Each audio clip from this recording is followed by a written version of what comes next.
बड्या बड्या नेत्यांना तर निमंत्रण सुद्धा गेलेत, काही लोकांना दिली नाहीत. मला निमंत्रण मिळालंय, मी चाललो अयोध्येला. आता मी काय थांबत नसतो, आता डायरेक्ट जाऊन रामांचं दर्शनच घेऊन येत असतो. मला निमंत्रण मिळालंय, मला अक्षता पण मिळाली, मी जाणार. मित्रांनो, सर्वांना सप्रेम जय जाऊ. मित्रांनो, राम मंदिर अयोध्येमध्ये होणार आहे आणि त्यांच्या विचारधारेची माणसं, म्हणजे राम मंदिर अयोध्येत होणार आहे, पण RSS असेल किंवा त्यांची जी विचारधारेची माणसं आहेत, गावगाड्यापर्यंत प्रत्येक घरापर्यंत जाऊन पत्रिका वाटत आहेत. मला आज पत्रिका मिळाली आणि ती पत्रिका अक्षदे सहित मिळाली. पहिली पत्रिका दाखवतो तुम्हाला, कशी आहे पत्रिका. ही पहा पत्रिका.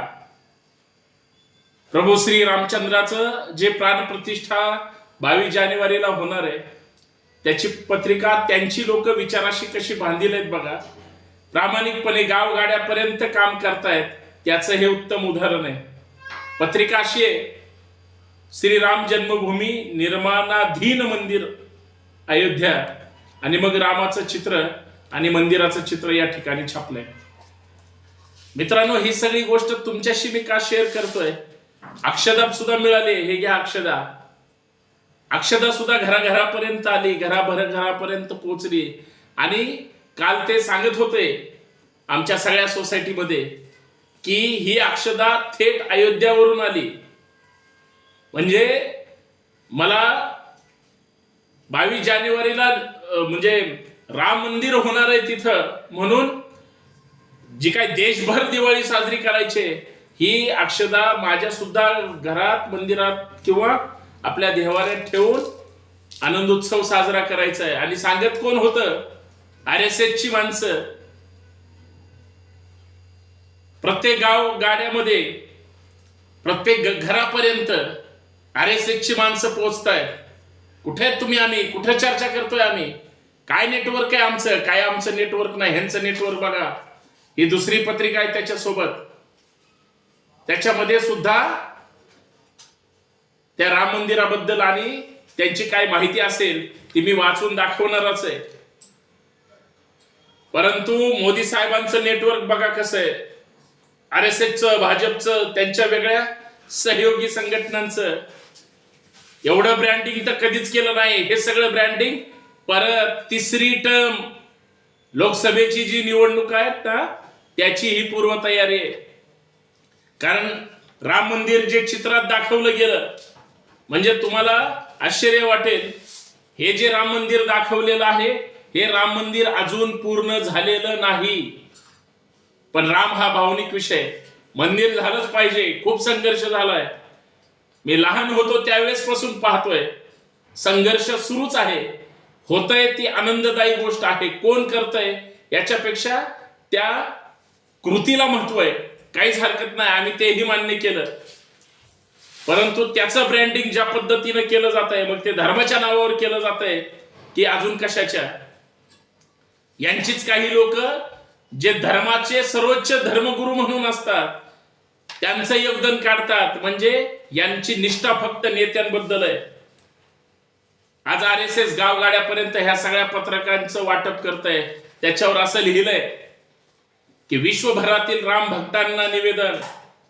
माता भगिनी आणि बंधूंनो, येणाऱ्या 22 जानेवारी 2024 रोजी सोमवार पौष शुद्ध द्वादशी 1945 या शुभ दिवशी श्री राम जन्मभूमीवर बांधण्यात येत असलेल्या नवीन मंदिराच्या तळमजल्यावरील गर्भगृहात प्रभू रामाच्या बाल स्वरूपातील नवीन मूर्ती विराजमान होऊन तिची प्राणप्रतिष्ठा करण्यात येणार आहे. म्हणजे हे माझ्यासारख्या सामान्य माणसाच्या, कार्यकर्त्याच्या घरापर्यंत पोहोचलं. बाकी नेते वगैरे तर सोडून द्या. बड्या बड्या नेत्यांना तर निमंत्रण सुद्धा गेलेत, काही लोकांना दिली नाहीत. मला निमंत्रण मिळालंय, मी चाललो अयोध्येला. आता मी काय थांबत नसतो, आता डायरेक्ट जाऊन रामांचं दर्शनच घेऊन येत असतो. मला निमंत्रण मिळालंय, मला अक्षता पण मिळाली, मी जाणार. असंच लोकांना वाटत असेल. लोक याच भावनेतून म्हणजे एकदम पेटून उठत असतील. त्या निमित्ताने अयोध्येत अभूतपूर्व आनंदाचं वातावरण आहे. तुम्हीही प्राणप्रतिष्ठेच्या दिवशी घोषित वेळेपूर्वी तुमच्या गावातील, लक्षात घ्या काय लिहिलंय त्यांनी, निमंत्रणच एकदम परफेक्ट दिलंय.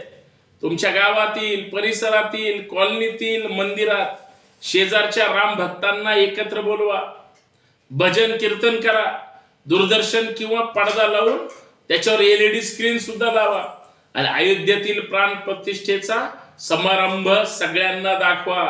हे कोण म्हणतायत? ही लोक म्हणतायत. ते पुढे जाऊन अजून असं म्हणतायत की कार्यक्रमाचे स्वरूप मंदिर केंद्रित असावे, बाहेर नसावे, इतरांना अजिबात नाही दाखवायचं. आपल्या मंदिरात आले असलेल्या देवी देवतांचे भजन कीर्तन, आरती, पूजा इत्यादी करावे. त्याने सर्व देवी देवतांना प्रसन्न होतील. संपूर्ण भारताचे वातावरण सात्विक आणि राममय होईल. प्राण प्रतिष्ठेचा समारंभ थेट दूरदर्शनद्वारे म्हणजे प्रकाशित किंवा प्रक्षेपित केला जाईल आणि अनेक चॅनलद्वारे तो प्रसारित सुद्धा होणार आहे. प्राण प्रतिष्ठेच्या दिवशी सूर्यास्तानंतर, लक्षात घ्या मित्रांनो, प्राण प्रतिष्ठेच्या दिवशी मला निमंत्रण आलंय आणि मी ते तुम्हाला वाचून दाखवतोय. प्राण प्रतिष्ठेच्या दिवशी सूर्यास्तानंतर संध्याकाळी देवांना प्रसन्न करण्यासाठी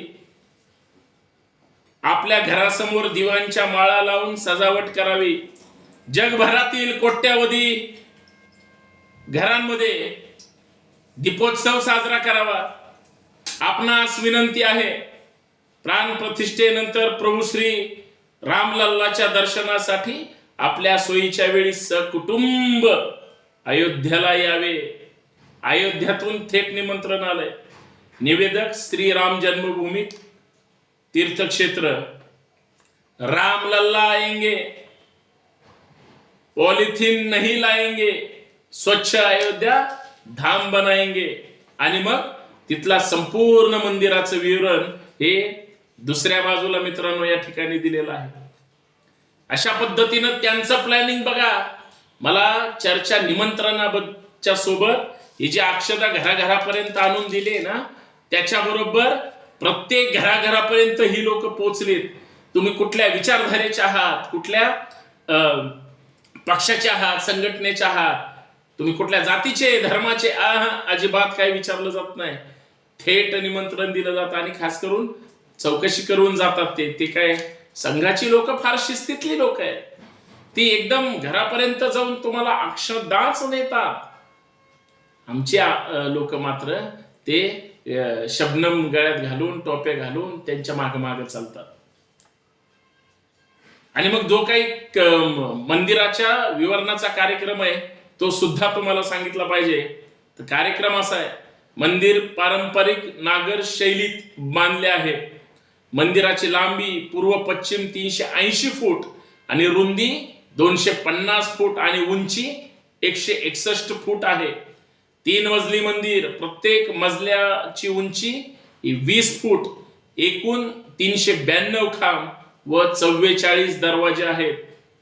तळमजला गर्भगृह, भगवान श्रीरामाची अर्थात रामलल्लाची बाल स्वरूपातील मूर्ती. पहिल्या मजल्यावर गर्भगृह, श्रीराम दरबार, एकूण 5 मंडप, एक नृत्य मंडप, दुसरा रंग मंडप, तिसरा गूढ मंडप, चौथा प्रार्थना मंडप आणि 5वा कीर्तन मंडप.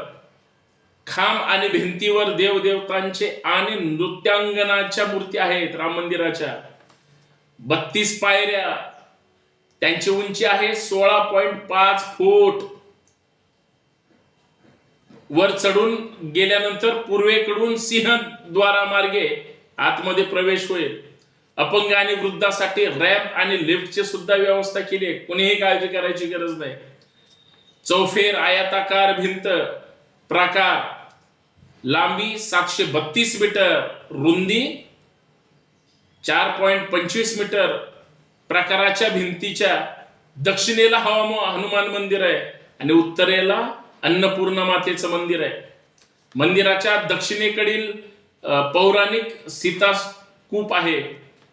प्रकाराच्या बाहेरील दक्षिणेकडील प्रस्तावित महर्षी वाल्मिकी, महर्षी वशिष्ठ, महर्षी विश्वामित्र, महर्षी अगस्त्य, निषाद राज, माता शबरी आणि देवी अहिल्याचं मंदिर आहे. नैऋत्य भागामध्ये नवरत्न कुबेर टेकडीवर असलेल्या शिवमंदिराच्या जीर्णोद्धार आणि रामभक्त जटायू राजाच्या पुतळ्याची स्थापना केलेली आहे. हे मला आलेल्या निमंत्रण पत्रिकेतलं मिळालेल्या अक्षदातलं ही सगळी माहिती सांगतो मित्रांनो.